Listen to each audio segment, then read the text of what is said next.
전능하신 아버지 하나님, 천지의 창조주를 믿습니다. 나는 그의 유일하신 아들, 우리 주 예수 그리스도를 믿습니다.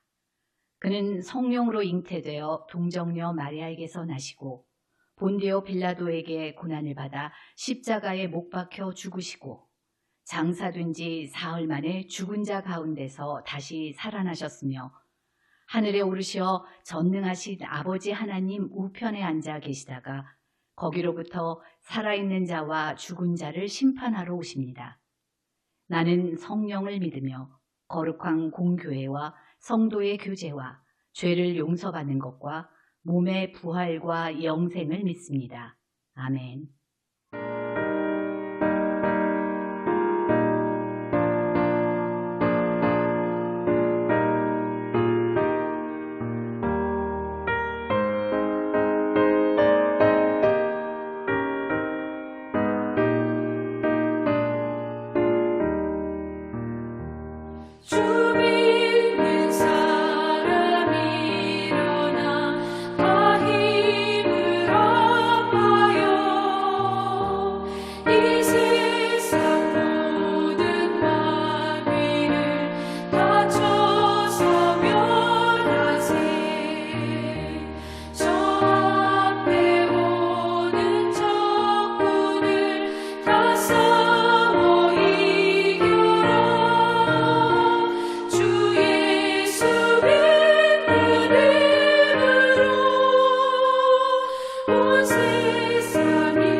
오늘 우리에게 주시는 하나님의 말씀은 시편 35편 11절에서 18절까지 말씀입니다.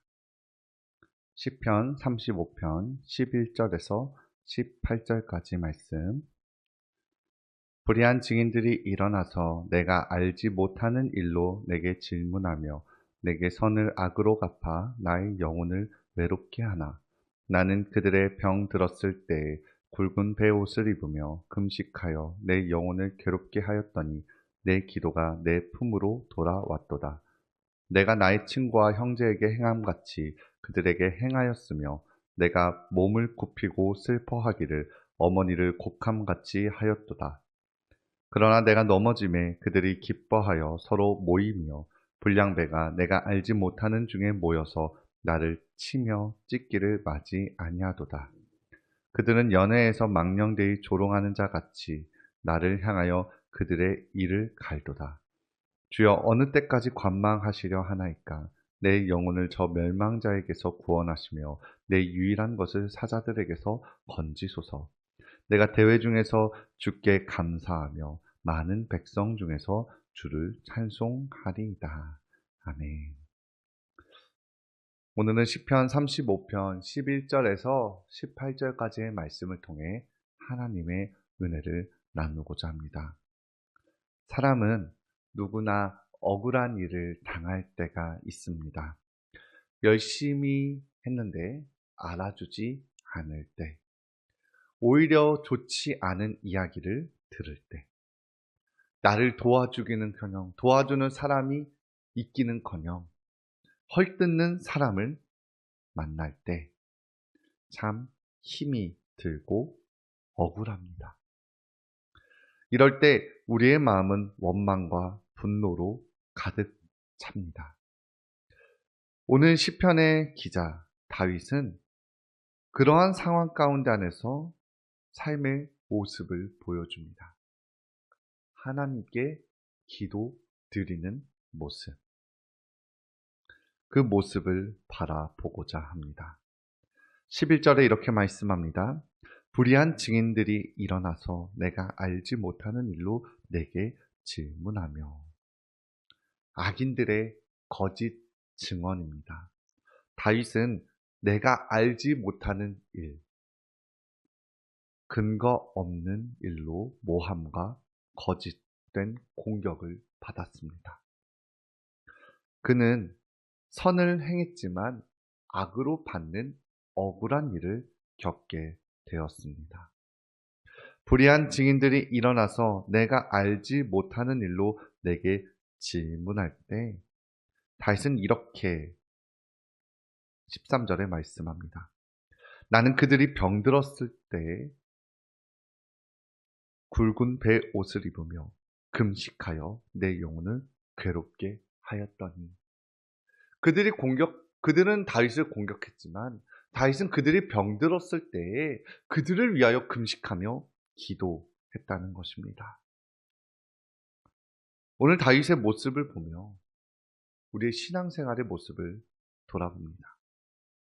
우리 신앙생활의 모습 가운데 안에서도 오해와 모함, 억울한 일들이 있을 때가 있습니다.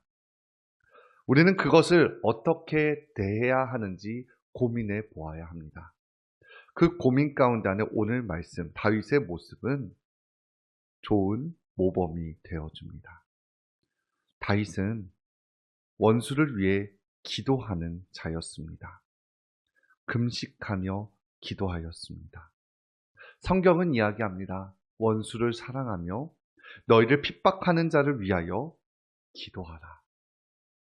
너희를 저주하는 자를 위하여 축복하며 너희를 모욕하는 자를 위하여 기도하라.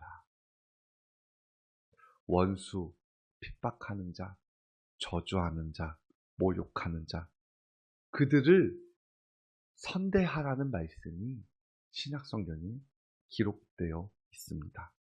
그리고 오늘 구약의 다윗의 모습, 시편의 말씀을 통해서도 다윗은 악인들에게 선대하며 그들이 병들었을 때 금식하며 기도함으로 자신을 괴롭게 했음을 발견합니다. 우리의 모습이, 우리의 삶의 모습이 이와 같길 바랍니다. 내가 좋아하는 사람과 그렇지 않은 사람을 구분하여서 다르게 대하며 살아가는 것이 아니라 하나님의 사랑으로 일관되게 모두를 품을 수 있는 넓은 마음을 갖길 바랍니다. 그러나 원수들은 그 선대함을 받아도 변하지 않습니다. 15절에 이렇게 말씀합니다. 그러나 내가 넘어짐에 그들이 기뻐하여 서로 모이며 불량배가 내가 알지 못하는 중에 모여서 나를 치며 찢기를 마지 아니하도다. 다윗은 선대하였지만 그들을 위하여 금식하며 기도했지만 악인들은 그 다윗의 넘어짐에 기뻐하며 다윗을 치며 찢기를 맞이 아니한다. 오히려 조롱하고 비웃는 그들의 모습을 발견합니다. 세상의 모습은 참으로 악합니다. 우리는 그들의 모습을 닮아서는 안 됩니다. 다윗은 이러한 억울함 속에서 기도하며 나아갑니다. 17절 말씀입니다. 주여 어느 때까지 관망하시려 하나이까? 내 영혼을 저 멸망자에게서 구원하시며 내 유일한 것을 사자들에게서 건지소서. 억울함 중에 기도하며 나아가는 것입니다. 그리고 그 기도의 끝은 감사와 찬양입니다. 18절에 이렇게 말씀합니다. 내가 대회 중에서 주께 감사하며 많은 백성 중에서 주를 찬송하리이다. 억울함 가운데 우리가 기도로 나아갈 때 우리의 삶은 감사와 찬송으로 변화되어지는 것을 바라보게 됩니다. 억울한 일을 당했을 때 싸우기보단 기도하시길 바랍니다. 새벽에 하나님 앞에 우리의 마음을 토해낼 때 하나님께서 우리의 재판장이 되실 줄 믿습니다. 내가 선으로 갚으며 살아가는 삶을 살길 바랍니다. 원수는 악인은 변하지 않습니다. 선으로 대하여도 악으로 갚는 것이 원수입니다.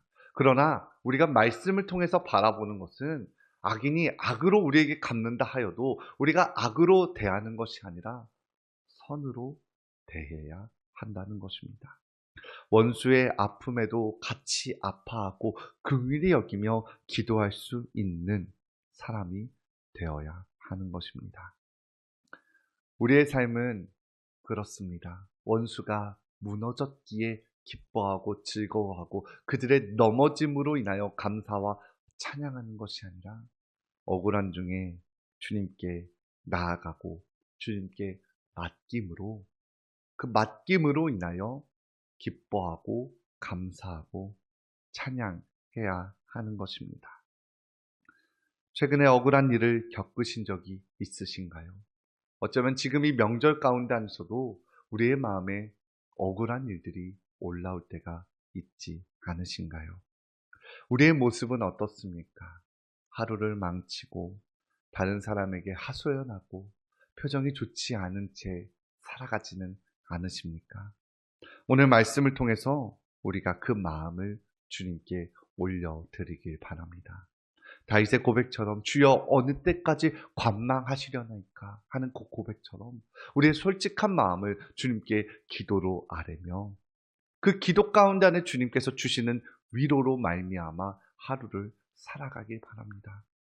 주님이 주시는 위로는 상황을 변화시키는 위로보다 그 원수들이 갑자기 선해지는 그러한 결과보다 하나님을 바라보는 위로를 허락해 주십니다. 세상의 다른 것으로 인하여 삶을 살아가는 것이 아닌 주님을 바라봄으로 주님께 시선을 돌림으로 주는 평안함과 기쁨을 하나님께서 주실 줄 믿습니다. 누군가의 실패와 상처가 우리의 즐거움이 되지 않기를 바랍니다. 다른 사람의 슬픔, 아픔에 함께하는, 함께 지며 나아가는 우리가 되길 바랍니다.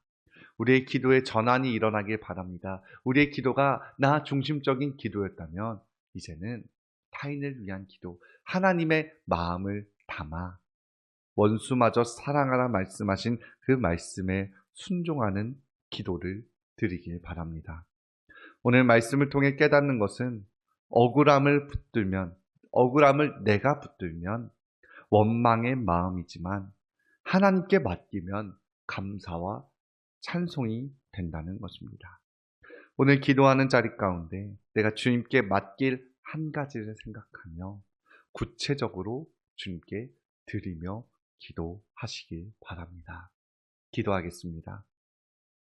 사랑과 은혜가 많으신 하나님 아버지, 오늘도 우리가 주 앞에 나와 주님께 기도하며 찬양하며 말씀을 듣게 하심에 감사합니다. 주님, 우리의 삶이 누군가의 슬픔으로 인하여 기뻐하는 삶이 아니라 억울함 중에서 그 억울함을 하소연하느라 바쁘게 살아가는 것이 아니라 어떠한 상황 가운데 안에서도 주님을 바라봄으로 주님이 주시는 평안과 감사와 기쁨으로 살아갈 수 있도록 인도하여 주시옵소서.